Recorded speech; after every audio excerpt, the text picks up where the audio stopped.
Boldwood presents The Shop Girls of Harpers, written by Rosie Clarke and read by Juliet Burton. The moral right of the author has been asserted. This performance is owned by Boldwood. Chapter 1. Beth took a deep breath as she crept past her aunt's front parlour that sunny but cold morning in March 1912, but the harsh voice stopped her before she could reach the back door. She sighed and went to the parlour door, where Aunt Helen was busy at her sewing machine, her left foot working the black metal treadle in a steady rhythm. "Let me look at your shoes before you go," her aunt commanded without looking up. Beth smothered her anger, her blue-green eyes smouldering with suppressed passion. She was a woman, not a careless child, and would hardly leave for such an important appointment with dirty shoes. They were smart shoes that fastened with 2 buttons at the side and made of black leather, which shone so she could see her reflection in them. "I spent ages on them last night," Beth said. She stood where her aunt could see her in her neat grey ankle-length skirt, white blouse, and darker grey jacket that nipped in at her slim waist. Her thick, pale tresses were swept up neatly at the back of her head, and she wore a black velvet hat that shaded her face and hid her hair. She carried black gloves to match her highly polished shoes. The colour did nothing for her pale complexion, but Beth had not yet ceased mourning her mother, who had died less than 4 months earlier. Besides, she would be expected to wear grey or black for work, or perhaps a uniform. "You look washed out, girl." Aunt Helen frowned. "But I suppose you can't help that. You will merely be a salesgirl, so I dare say it does not matter." She removed her sewing from the machine and snipped the thread with a small pair of fancy silver-plated scissors. "Come straight back when your interview is over." She looked at Beth over the glasses she wore for her sewing. "Yes, Aunt," Beth replied meekly, though inside resentment stirred once more. She was almost 22, and this was the first time she'd had to apply for a commercial situation. Beth's mother, Jessie Gray, had been an invalid for most of the past 10 years, since her husband died of a terrible fever. Mr. Gray had been a brilliant doctor, and their lifestyle had been comfortable, though after his death the money had been tight. When Jessie Gray's inherited income died with her, Beth was left with very little. The news that her mother's few possessions would be sold to pay their debts meant Beth was forced to accept an offer to live with her aunt, whom she knew through her infrequent visits over the years, though she sensed her aunt's resentment and wondered at it. She could only think that Aunt Helen resented the fact that for a while Jessie had been loved and happy, while she had never married. "But why did she never tell me we lived beyond our means?" Beth had asked her aunt when the solicitor had told them the awful news. The inheritance in her mother's name was finished and nothing was left for Beth. "I could have perhaps worked." "Jess was ever a little fool," Aunt Helen had said sharply. "She might have married anyone with her looks and background, but she chose a doctor who devoted his life to the poor and consequently left her nothing but a few pounds. Your mother lived off what our father left her and never thought of the future. You may live with me, but you must find work, for I cannot feed and clothe you." "I am perfectly happy to work, Aunt," Beth had said proudly, but unfortunately, thus far, she had not been able to find a suitable job. She was properly brought up and from a decent family, which meant she could not work in an inn or a factory. Aunt Helen thought she ought to look for work as a lady's companion, but, although Beth had applied for 2 such positions, she had not been lucky enough to be chosen from amongst the many applicants.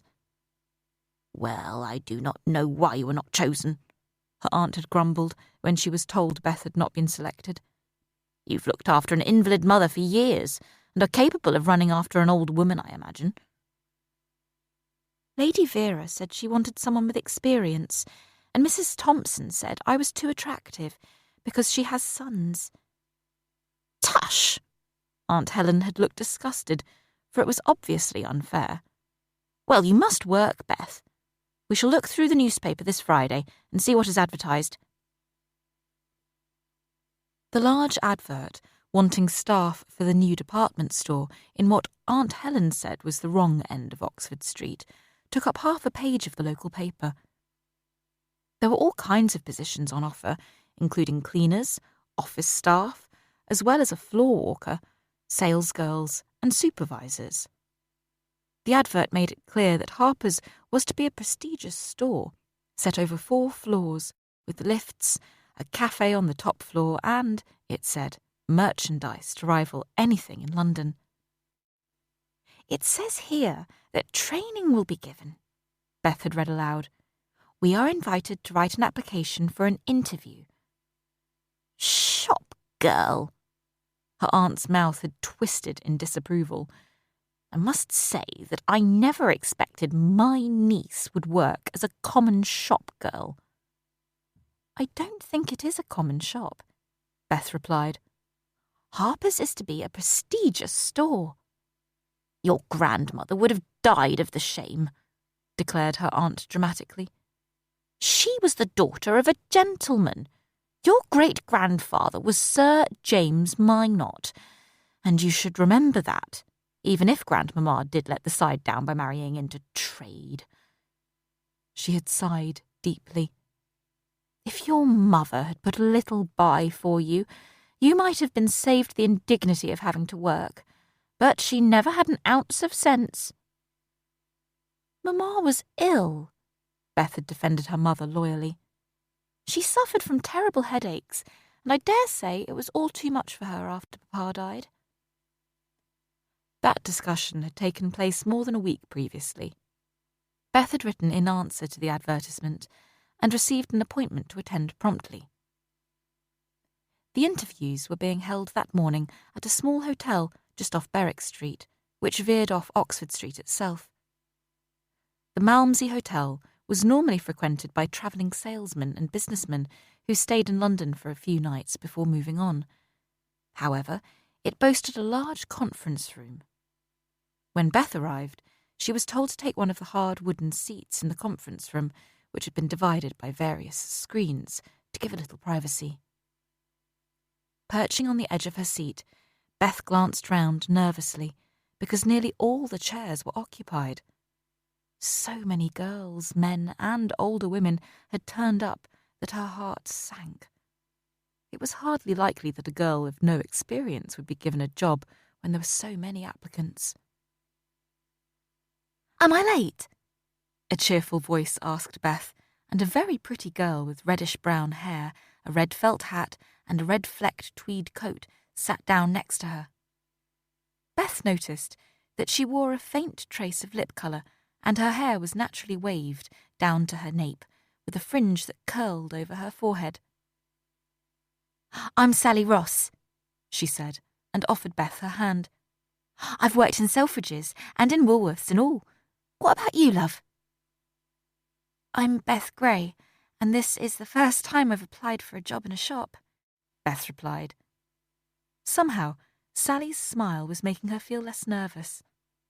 After Papa died, Mamma was ill, and I looked after her until she died a few months ago.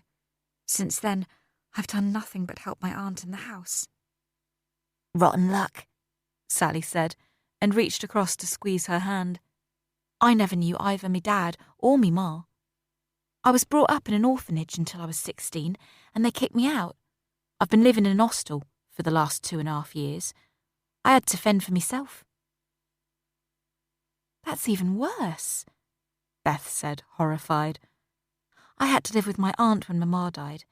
She lives in Holborn, so it won't be a long bus ride for me if I get a job. She paused, sighing as she thought she'd be happier in her father's little house in Clerkenwell than her aunt's, even with her mother an invalid for years, and her sudden heart attack had devastated her. Sally grinned as her name was called. Oh, that's you. Yeah, I only just made it, Sally chirped, and got up to follow the thin, rather sour-faced woman, dressed in severe black, towards the screens. As they disappeared behind them, Beth saw a girl of perhaps 16 looking at her from 2 seats down. "I've been here ages," the girl said, and looked nervously towards the screens. "They haven't called me yet." "Is it your first job too?"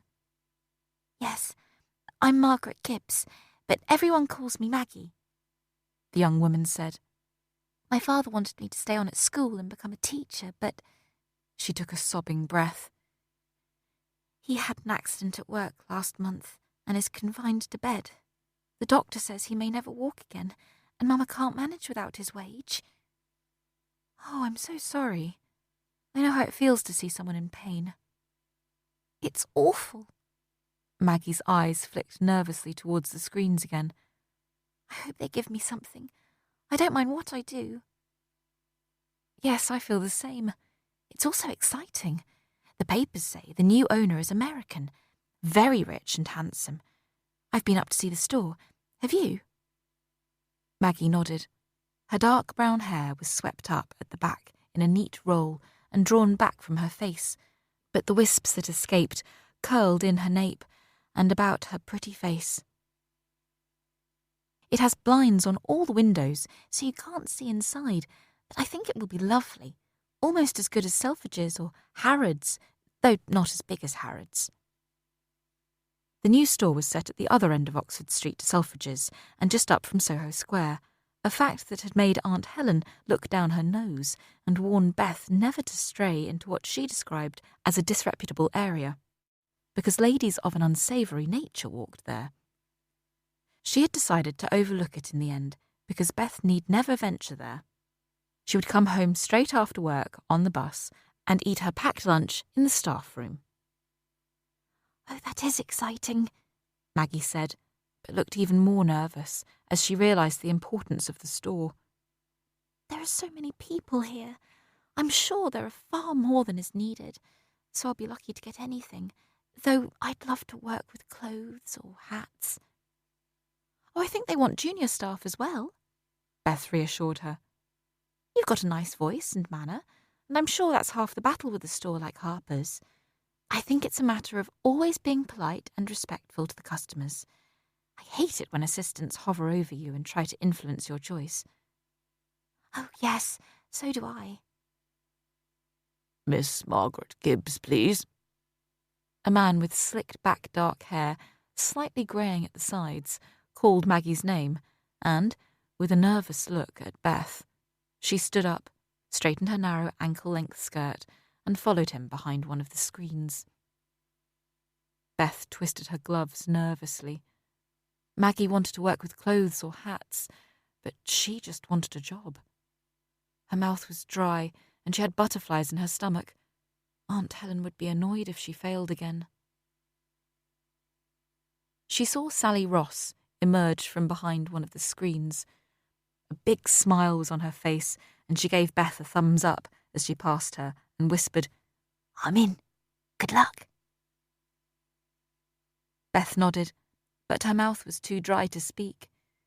She watched several men go behind the screen at the far end, and 2 older women, and then the severe-looking woman came back and called her name. Beth rose to her feet and followed her behind the middle screen. Her stomach was tying itself in knots as she wondered what to say and do. The woman sat down behind a desk, but there was no chair, and Beth was not invited to sit. "You are Miss Beth Gray?" The woman's eyes went over her critically, as if seeking a fault. "Yes, Mom." Beth's voice croaked with nerves. "I am Miss Glynis Hart," the woman said. "I shall be the floor walker for the women's department and the ground floor at Harper's. It is a position of responsibility, and that is why I've been asked to help select the staff. We are looking for young women to work in one of several departments." She looked at the letter in her hand. "You have no experience of shop work, I see. What made you think you would like to work for us, Miss Gray?" "I need to find a position, and I thought it would be a good place to work." "No doubt 100 others thought the same." Miss Hart's voice was sharp and stinging. You do realise that this is a prestigious store? We expect our girls to be bright, hard-working, and a credit to Harpers. To work here is a privilege, and every young woman taken on must be aware of it. Why should we take you on rather than a dozen others? I suppose there is no reason, Beth said honestly. I can only say that I should be grateful and work hard for my employer. I believe I learn quickly, and I can add up swiftly and accurately. And I have patience. Yes, I see. Miss Hart's eyes narrowed. That in itself is very necessary when serving customers, some of whom may be difficult. One thing you must remember, the customer is always right as far as you are concerned. If their complaint is beyond your level, it will be taken to your supervisor, then the floor walker, which is me, and then the manager, should it be serious enough. She eyed Beth up and down and nodded again. Well, you are nicely spoken, neat, clean, and honest. Training will be given, and experience is not always necessary. I shall put you on my list of possible candidates, and Mr. Stockbridge, the manager, will make the final decision. Oh, thank you, Beth said, dispirited. She turned to leave. You will have your letter in 2 days, Miss Grey, and, if accepted, you must report to the store for training the following day. All those fortunate enough to receive a place at Harper's will receive 3 days' training, and then the next day will be spent preparing the stock for the opening. Yes, I see. Thank you, Beth said. Then, drawing more courage, what would I be doing if accepted, Miss Hart? And what is the wage?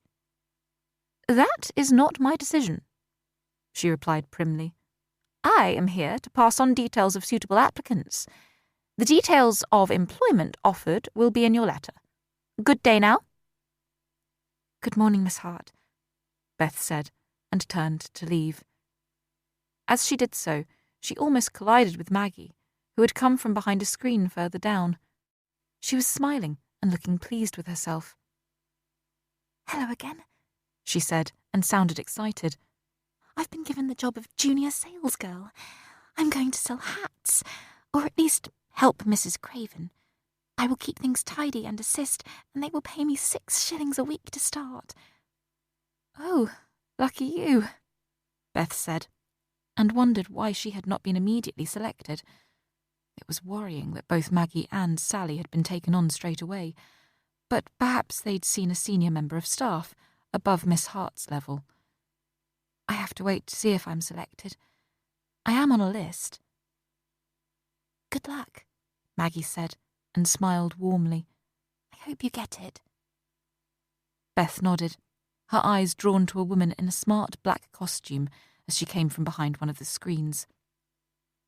The good-looking man with slicked back hair was smiling at her and talking animatedly, and she looked pleased. The things that made her stand out from so many others were the red felt hat with lots of veiling she wore on her dark honey-blonde hair and shiny black patent-caught shoes, with big buckles. She looked as if she came from a better-class family, and the man's eyes followed her as she walked from the interview room. Clearly he was taken with her, and Beth momentarily wondered who she was as she emerged into the cool of a damp spring morning, caught her bus to the corner of High Holborn, and began to walk home, feeling apprehensive. Beth sighed because it had started to drizzle with rain as she began to walk past the local shops. Mr. Rushton, the local butcher, had a queue outside his door. His assistant, Andy, was taking something from the window and waved at her, bringing a blush to her cheeks. He always talked to her and smiled a lot when she went in to buy their weekly purchases, mostly braising or stewing meat, bacon, ham, and either a small chicken or some chops at the weekend. If his boss wasn't looking, he always gave her good value for money, which was why Aunt Helen frequently sent her shopping. Beth smiled, but did not wave, because, as her aunt would say, it was not ladylike.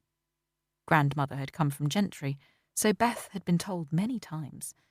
She'd married a haberdasher, who was successful for many years until he became ill and his business dwindled away. He'd left both daughters a small inheritance that was secured to them by means of a trust for their lifetimes, but unfortunately died with them. Aunt Helen had never married, supplementing her slender income with the genteel art of sewing for ladies of breeding. Beth did not know why her aunt had never married, though she believed her grandfather might have had something to do with it, expecting his elder daughter to stay at home and look after him. It would explain why she so resented her sister's marriage. She was strict, sometimes cold, but at least she'd made sure that Jessie was decently buried, and she'd given her niece a home. Beth had hoped they might be friends, but her aunt was a difficult woman to get close to. However, she was grateful and wanted to be able to pay her way. Aunt Helen was a skilled seamstress and went out to measure and fit her ladies at their homes. She seemed to know lots of people, but Beth suspected that she was lonely, even though she gave no sign of it. Had Beth shown a talent for needlework, her aunt might have taken her on as her helper, but Beth's stitches were not neat enough, and she had tangled her thread twice when she used the machine, so had been forbidden to touch it. As Beth passed, a youth was selling newspapers outside his employer's shop, which smelled of tobacco, and, for some reason, strong peppermints. He was calling out to people as they went by, trying to make them buy. "Survey says 2% of the nation died of cold weekly," the boy hollered. "Read all about it. Come on, lady. Buy me paper, do. Only a penny, ha'penny. Read about them ladies what smashed up Piccadilly." He was referring to the suffragettes who had rioted and smashed the windows of shops in the West End of London earlier that month. Beth fumbled in her purse for 2 pennies and waited for her change. She did not often indulge in the daily paper, but if her interview did not result in a situation, she might have to apply for others. The fishmonger's shop had the door open and smelled strongly as Beth continued on her way. In his window was a large selection of fresh fish, including plaice, cod, hake, and bloaters resting on beds of crushed ice. There were 2 large red lobsters on an enamel tray, and Beth thought they must be very expensive. She'd never tasted lobster, though her father had taken her and her mother for a crab tea at Southampton on a day trip when she was small, and he was strong, healthy, and loving. A wave of grief went over her at the memory, because she'd loved both her father and her mother, despite her mother's increasing selfishness as her illness gained on her, and she demanded all Beth's time and energy. Aunt Helen would have condemned her sister to the infirmary, but Beth kept her mother at home and never minded what she did. She wished with all her heart that she could have her parents back, but knew that the past was gone and she must move forward. Beth arrived at her aunt's small terraced house in Broughton Street, a few minutes' walk from her bus stop at High Holborn. It looked in need of some paint on the doors and windows, but the white stone step had been scoured by Minnie, who came in for 2 hours 3 times a week to do the rough work, and the lace curtains were spotlessly clean. She thought that it was a cheerless, respectable place, but could never be a home, though, as Aunt Helen often reminded her, had she not taken her in, Beth might be living in one room somewhere that smelled of boiled cabbage and damp. It was smaller than the house in the East End where her father had set up his surgery, but the district was nicer. Taking a deep breath, Beth entered the hall, which was redolent of lavender polish, her pulse quickening as she heard that infernal treadle machine. Would Aunt Helen's house ever feel like home to her, or would she always tiptoe round like a stranger? Chapter 2. Maggie let herself in through the back door of her home, a small end-of-terrace house in Jameson Street, not far from Cheapside. It was a narrow road with houses on either side, their paintwork peeling, a shop on the corner, and children playing hopscotch on the pavements. Yet, despite the dilapidated state of many of the houses, the net curtains at every window were spotless, and the white doorsteps scrubbed every morning. She could hear no sound from the kitchen, and suspected that her mother had either gone to the market or popped to the corner shop. Her heart lifted, because Mama was inclined to complain in a loud voice, mostly about how much she had to do and how hard it was to manage now that Papa was an invalid. Maggie was always afraid that Papa would hear and be hurt. She was his only child, and knew that she meant everything to him, as he did to her, and every time she saw that stricken look in his eyes, it was like a knife thrust in her heart. His accident, while working as a foreman at Dorking's, an importer of grain and other foodstuffs on the East India docks, had turned him from a happy, cheerful man into an invalid overnight. A crane lifting a crate had snapped a wire, and the falling object had caught Papa a glancing blow on the back of his neck, despite a warning that had saved his life. However, the injury to his spine was such that he was unlikely to work again. He'd been earning good money as a foreman, and, being a thrifty man, had hoped to secure a good future for his girl, but the accident had robbed him of the use of his legs, and her of all he'd promised her.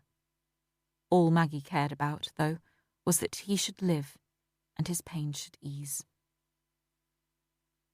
Running upstairs, she went quietly into her father's bedroom, not wanting to disturb him if he was sleeping. His head turned towards her on the pillow, and he smiled. "You're back then, love. I think your mother went shopping." "Yes, I expect so. I told her I would go when I got back, but she says she gets the best bargains." "She probably does," Papa agreed, and his hand reached for hers as she sat on the edge of his bed. He couldn't use his legs properly, though his hands and arms were still able to move, and his fingers closed lovingly over hers. "We have to be careful with money until my compensation comes through." "Have they told you how much it will be?" Maggie asked. Because it was a fault with the machinery at the docks that had caused the terrible accident, the owner had agreed to pay compensation, but her mother said it would be no more than a fraction of what he'd earned. Her father smiled at her lovingly. "Not yet, love. I may get a lump sum, or it may be a few bob a week. We'll have to see." "I got a job at Harper's," Maggie said, the excitement bubbling out of her. "I start next week, but we have training before that. I shall get 6 shillings a week to start, but when I've finished training in 3 months, I'll get twice that." "I wanted you to stay on at school and go to college," her father said, frowning. "You could have been a teacher, or even a doctor, Maggie. The wages would be better, and it is a more fulfilling life for an intelligent girl." "I'm not clever enough to be a doctor," she said, and squeezed his hand gently. "I might have been a teacher if I'd gone to college, as we'd both hoped." She saw the twist of pain in his face. "I'm so sorry, love. I've let you down. I know how much it meant to you." "It doesn't matter, Papa," Maggie denied, even though it had been hard to let go of her dream. She bent her head to kiss his hand and hold it to her cheek. She knew that he loved her very much, and returned his love wholeheartedly. "My wage will help a little, though I know it isn't much, but there were so many applicants that I feared I wouldn't get anything." "They know a good thing when they see it." He smiled lovingly at her. "Could you get me a glass of fresh water, love? It gets warm after a while." "Yes, of course," Maggie said. She picked up his glass and the jug of water and took them downstairs to the kitchen. It took a couple of minutes to run the tap enough for the water to be cool, and she washed both the glass and jug, placing them on the tray to take back to her father. She was about to leave when the door opened and her mother came in, a rush basket over her arm. Joan Gibbs was a small, thin woman with bright eyes, dark hair pulled back in a bun, and a neat figure. Still attractive, she might have been pretty had she smiled more. She had 2 children, first Maggie, and latterly a son who had died a few days later. The doctors had forbidden Joan to have more children, and she habitually wore the face of a martyr. Until her husband's accident, she had a part-time job in a local dress shop and resented having to give up something she'd enjoyed to care for her invalid husband. Never a very caring woman, her husband's accident seemed to have brought out the worst in her. "How did you get on?" she demanded. "I hope you didn't waste your time and my efforts to iron your best white blouse." "I got a job," Maggie told her, and took the tray. "I'll tell you after I take this up for Papa. It pays 6 shillings a week." "I got more than that for my part-time job." Her mother frowned and shook her head. "I shall be making a pot of tea in a moment, but take the water first, if you want. I've been up there enough times this morning." Maggie went out quickly. She knew that Papa's accident had made life harder and did her share of the running up and down stairs. She didn't mind what she did. But Mama thought it was unseemly for a daughter to wash her father, and so she was only allowed to do hands and face and fetch and carry, though she plumped pillows, read their favourite books, and anything else she thought would help to ease him. Maggie frowned as she realised that her mother would have to do even more when she was working. Maggie would see Papa had all he needed before she left for work in the mornings and at night, but during the day it would all fall on her mother. The 6 shillings she'd been promised suddenly seemed very little for the change in their circumstances. Now she knew that Mama would sneer and say it was hardly worth Maggie's time, but it was she who had pushed Maggie into leaving school and applying for the job. It was unlikely that she could earn more until she had some experience. In fact, she'd been surprised to be told immediately that the job was hers, when others were being told they would hear in a few days. Mr. Stockbridge had been very kind to her in her interview, seeming almost paternal in his attitude, and he told her that she was just what they were looking for at Harper's. "Girls with good education and speaking voices are just what we need," he'd said, smiling. She watched her father sip his cold drink. "That's better, love," her father said. "My mouth gets so dry, but I don't like the taste of warm water." "Would you like me to fetch you a bottle of pale ale?" She saw the hesitation in his face, for he'd always enjoyed a drink when he got home from work in the evenings. "It's a waste, love," he told her. "I know your mum is struggling to cope, and she liked having her own small wage to buy what she wanted. We'll wait and see what the firm pay me before we buy luxuries." Maggie nodded, understanding his reluctance. "Mama is making a pot of tea. Would you like one?" "Yes, please." He nodded to her, and she saw his wince of pain. "Will you give me a spoon of my medicine, please, love?" "Is the pain very bad?" He grimaced, and she fetched the small brown bottle from the dresser, pouring a tiny amount into a teaspoon and mixing it in a medicine glass with water. Her father took it and drank it down eagerly, then relaxed back against the pillows. "Go and talk to your mother. Tell her your news," he said, and closed his eyes. Tears were hovering as Maggie walked down the stairs. She knew he suffered terrible pain, and the medicine gave him relief for a time. He would sleep now, so there was no point in taking a cup of tea until he woke later. She would share the tea with her mother and tell her what had happened at the interview. Beth's letter came 2 days later by the second post. She was baking when she heard the letterbox and ran into the hall to scoop the envelope up, tearing the seal and reading eagerly. For a moment, elation filled her as she saw that she had been offered the post of second sales assistant in the women's millinery, gloves and scarves department. She would be working under Mrs. Rachel Craven, who was to be her supervisor. Her wage was 15 shillings a week for a start and would rise to 1 guinea when she had been working at the firm for 6 months. She reread the letter with mixed feelings, because she'd hoped the wage might be more, but perhaps she was lucky to get in at all. Reading the second page, Beth saw that she would need to go in to begin her training the next morning. She would be required to wear black court shoes, silk stockings, and either a black or grey dress. One black dress would be supplied when the shop was opened, and after that she would have to buy them herself. At least she would have one free uniform, she thought. She would otherwise have worn the black dress Aunt Helen had made when her mother died. If it was suitable, she might be able to wear it as her reserve dress, though it was possible that all the assistants would be required to wear the same style. It would be expensive to buy a second uniform out of her wage. Her aunt was sure to ask for something towards her board and lodging. Aunt Helen accepted the letter when Beth offered it, and nodded. "As I thought," she said. "Had you been taken on by Lady Vera, you would have had £52 a year and your keep. Perhaps now you see why I thought the post of a companion would be much better for you." "In 6 months' time, I shall earn more." "Yes, that is true," her aunt agreed. "I shall take 7 shillings and 6pence now, and 10 once you're earning more."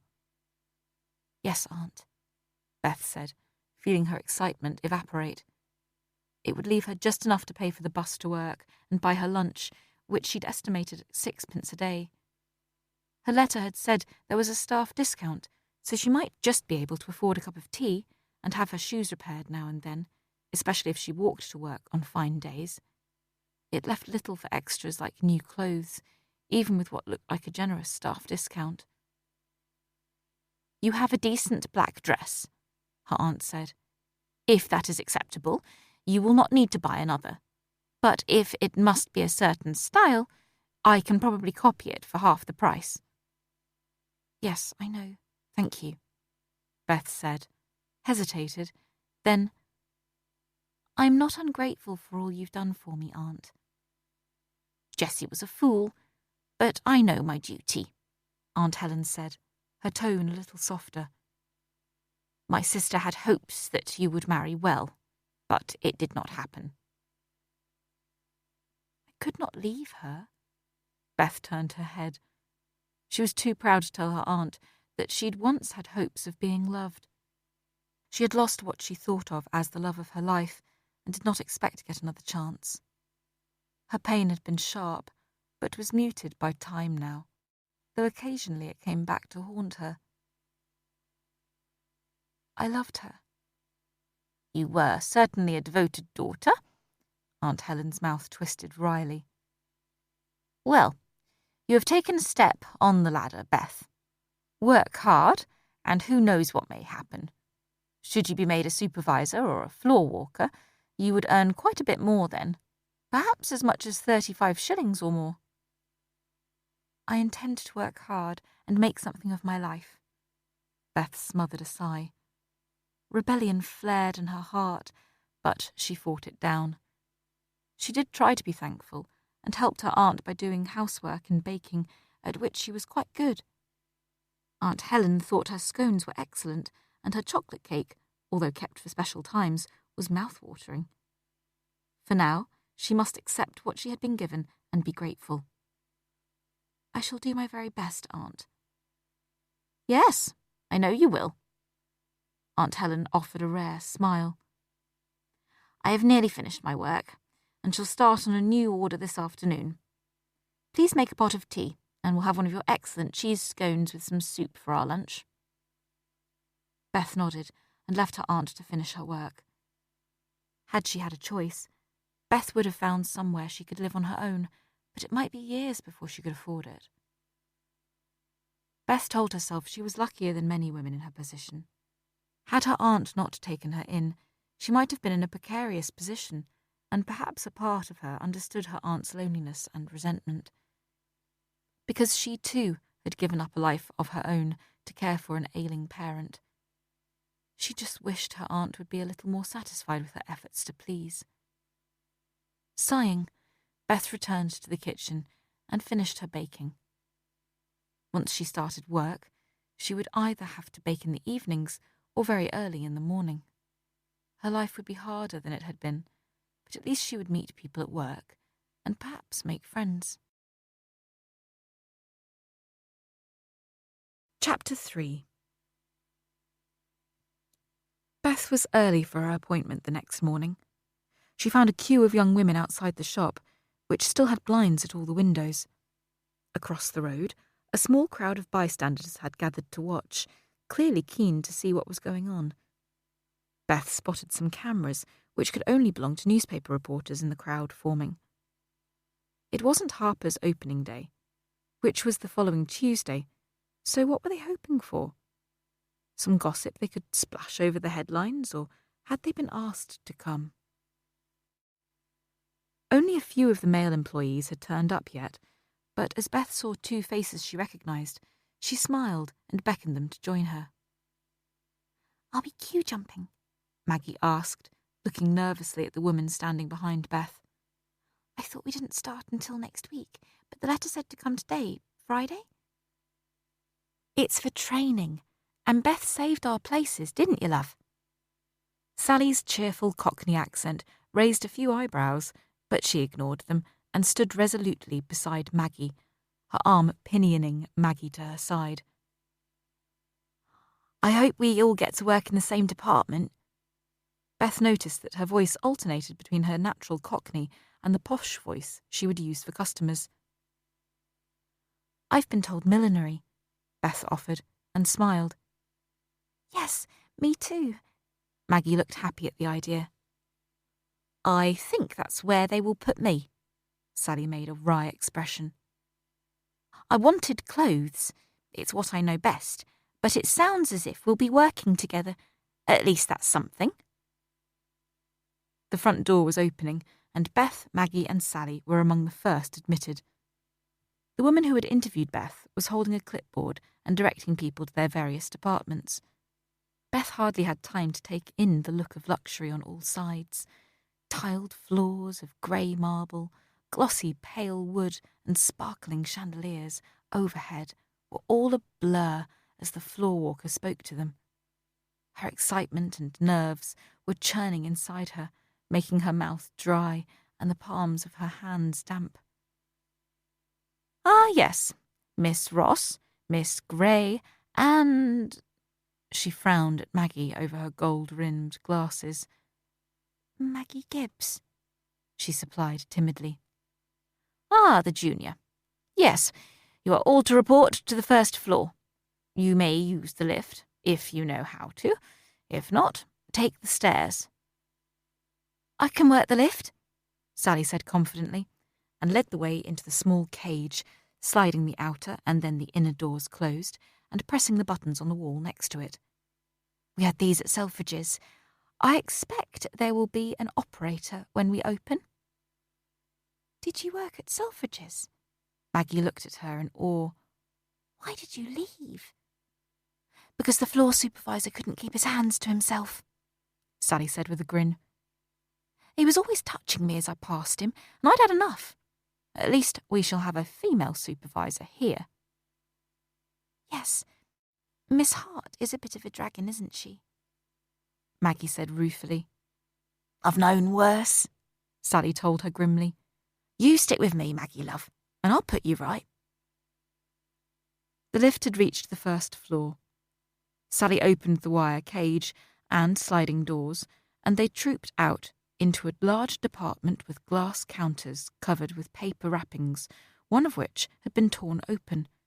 Things that looked like hat stands still wrapped in layers of brown paper, and many large cardboard boxes. As the girls hesitated, uncertainly, a woman who looked to be in her early 30s walked in from what they later learned was the stockroom.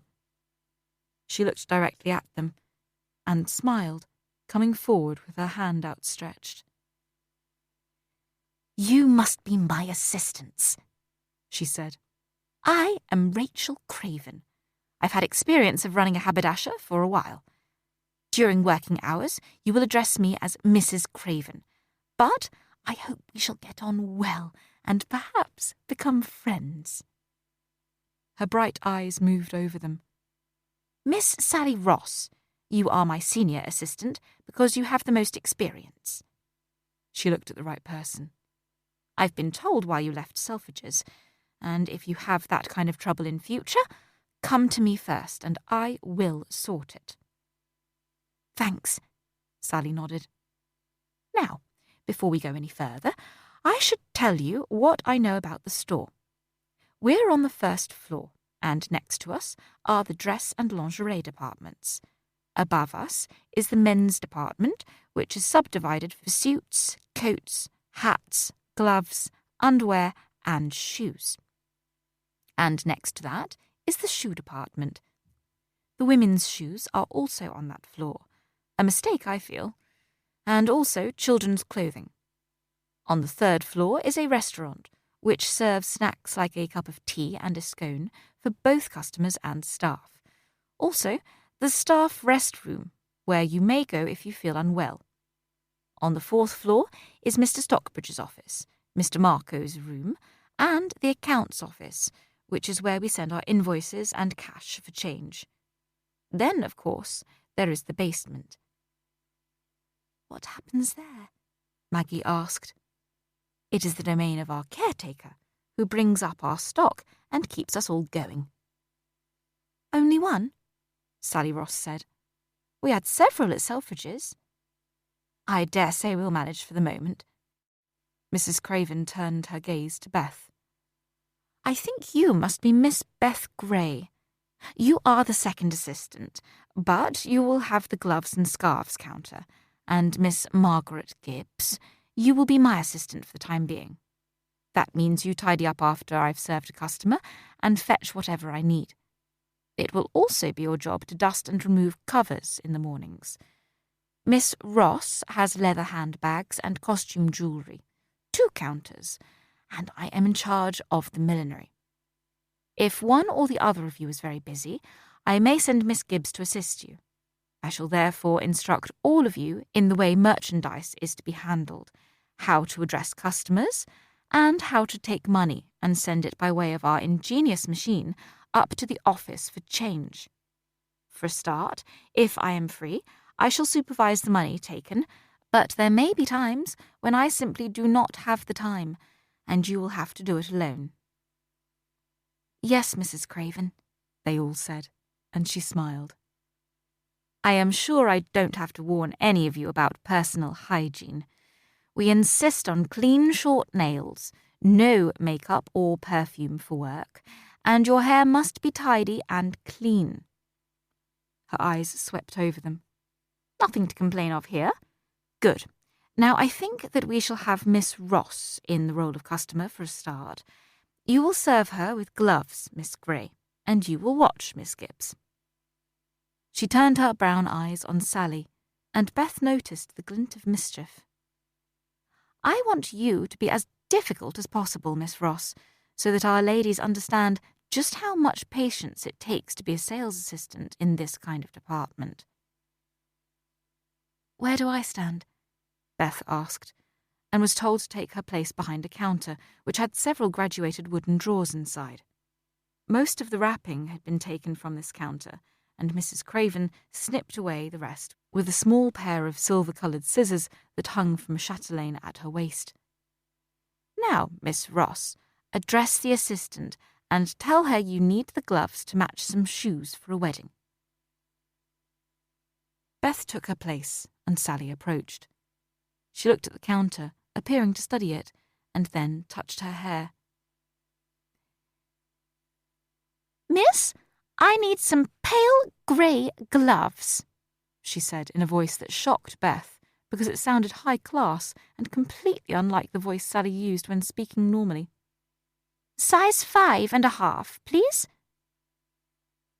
Yes, madam, Beth answered in her normal tone. We have silk and leather.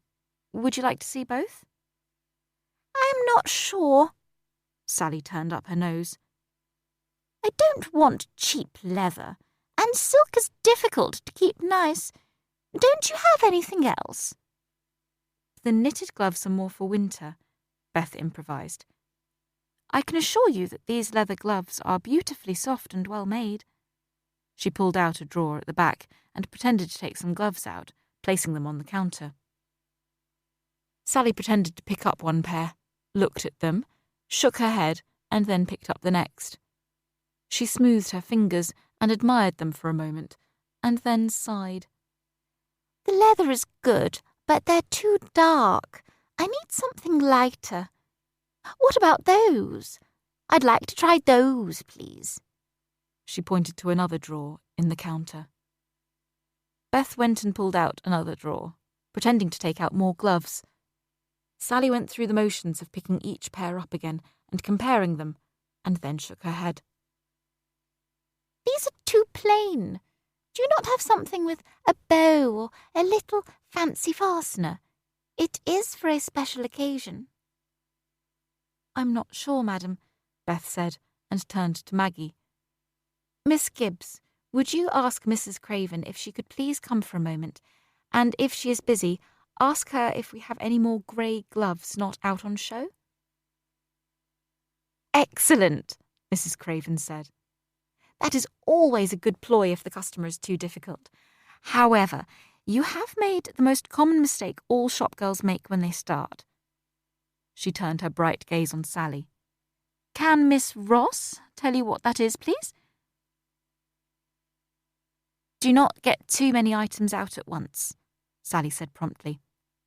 If a customer says she doesn't like something and asks to see other examples, then put away the ones she rejected in your personal drawer at the top. You can sort them when you've finished serving. Otherwise, if she is dishonest, and even the posh ones sometimes are, you may lose things like gloves, scarves, costume jewellery. That is why I've put you in charge of that section as well as the handbags, Miss Ross. Mrs. Craven nodded approval. The leather handbags are the most expensive items we stock, and some of the jewellery is too good to be classed as costume jewellery. They are handmade, individual silver pieces from America, and must be put away in my office safe at night. Oh, I didn't realise. Sally's expression brightened. I like handling good things. When will the stock arrive? Not until next week, Mrs. Craven said. Today is to be given to learning how to serve our customers, where the different departments are, and also learning the rules, which are quite strict. We do not allow assistants to eat or drink anywhere in the store but the restaurant, or the staff restroom, which is on the 3rd floor. She paused. Then, I think it is quite expensive to eat in the restaurant, and my advice would be to bring sandwiches and take them to the restroom in your lunch break. I would advise you to find somewhere cheap to have a cup of soup midday if you prefer. Your tea break will be in the staff room and is no more than 15 minutes in the morning and afternoon. You take it in turns, and being late back is liable to a fine of 1 penny a minute, as is arriving late in the mornings. We work until 5:30, finishing when the last customer has left the department, even if that is several minutes past our time. Do we all wear the same style dress? Beth asked. Are we allowed to make our own, or do we have to buy it from the store? You will be given one dress, and any other you buy or make must be the same style. Mine is a slightly different style, but you 3 all have the same. It has a white lace collar, which you can change rather than washing the dress every time. If you choose good material, sponging should be sufficient. Beth nodded, feeling relieved. She would be able to buy material from the market and ask her aunt to make the dress. What are the other rules? Sally inquired. You are expected to be here by 7:45 in the mornings. First of all, we shall be addressed by the manager and told of any important events, and then we say prayers. It will be frowned on if you do not attend the briefing. After that, we tidy and prepare the department for customers. She placed a sheet of paper on the counter. Study the list and you won't forget. Sally nodded. I can see there is a pulley system to send the money up to the office. Do I have to check every payment with you, Mrs. Craven? Unless I am very busy, I would advise you do so for your own benefit, Miss Ross. However, you could ask either Miss Gray or Miss Gibbs to check if that is easier." The supervisor looked at Beth and Maggie. "The reason I advise you to have someone check what the customer gives you is because occasionally you might be told you were given more than you were, and it is awkward. We would then have to confirm it with the office, and they might be busy, which could cause a problem. I find it is best to write on the invoice the denomination of the note given and repeat it to the customer before you put it into the capsule and send it upstairs." Beth and Maggie nodded. It never occurred to either of them that their customer might say they had given more money than they had. There's such a lot to learn. "There are so many rules," Maggie whispered to Sally anxiously. "I shall be frightened of breaking them without knowing." "You don't smoke, so you don't have to worry about that one." Sally consulted the list Mrs. Craven had placed on the counter. "I'm glad we can't. I don't like it," Maggie replied softly. "What other rules are there?" Sally asked. "No jewellery is allowed to be worn other than a wedding ring. Engagement rings must be left at home. Taking them off and leaving them in a handbag is unwise, as is leaving more money than you need for the day. Clean handkerchiefs are expected, and shoes must always be polished. No ladders or holes in stockings, in case they are seen if you bend down. Miss Ross, I think you are wearing perfume today. Please do not do so for work." Sally nodded. "Sorry, Mrs. Craven. I think it's on my dress."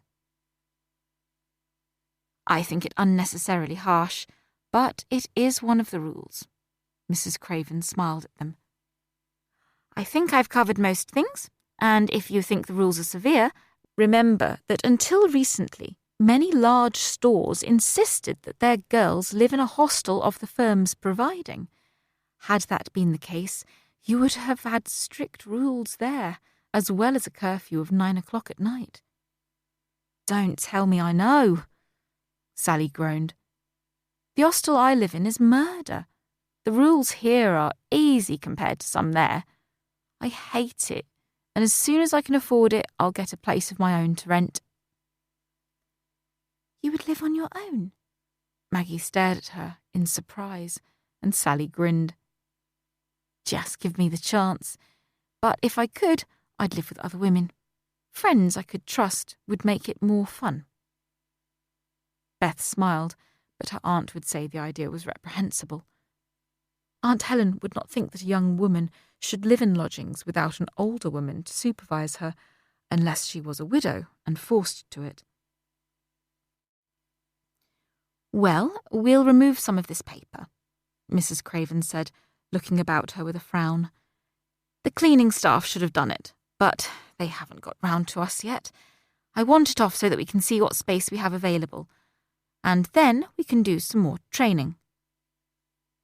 Beth accepted a pair of scissors, and she and Maggie began to snip away the brown paper and pile it in a corner so that they could see the counters more clearly.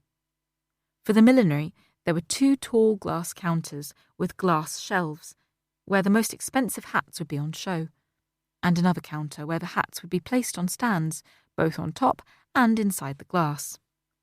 Several hat stands came out of more brown paper. Most were adjustable and could be placed either on countertops or dotted about the department. "I shall do the displays," Mrs. Craven told them, "but you will keep them free of dust, Miss Gibbs. I'll show you what to do as we go along." Beth studied the counter she'd been given. There were about 20 graduated wooden drawers, which would show off the gloves and scarves on display. "If I were you, I would use one side for gloves and the other for scarves," Mrs. Craven said, coming to stand by her. "It is a good idea to put colours into separate drawers and keep glove sizes together if you can. Perhaps the black and grey at the bottom, and come up with the brighter colours, and finish with white lace and cotton at the top. And the closed drawer at the top is for you to place your order book, your receipt book, your pen and scissors, and it is a good idea to put things in there if you need to refold or tidy up. The bags, printed with Harper's logo, will go on a shelf underneath the counter, and if you have to leave the counter, put your items away, as I warned earlier. Otherwise, you may return to find something missing. It is very difficult if you have to ask what happened to a scarf, for the customer will be outraged and march off. Beth felt that she had learned a great deal that morning. The time flew by as they worked and asked questions, and it wasn't long before the girls were told they could take half an hour for something to eat or drink. "We shall work for 2 hours this afternoon, but then you may go," Mrs. Craven said. "However, I shall come with you now and show you where the other departments are." "Thank you," Maggie said, looking relieved. "I don't want to get lost and be fined for being late back to work." "I think we can be lenient today," Mrs. Craven smiled at her. "But, Miss Gibbs, the rules are meant to be kept, and I shall be strict once the shop is open." She hesitated, then, "Just one more thing, and this is personal. I am widowed and have no children. I tell you this so that you know and will not be embarrassed by asking questions about my family." None of the girls answered, because it would not be appropriate.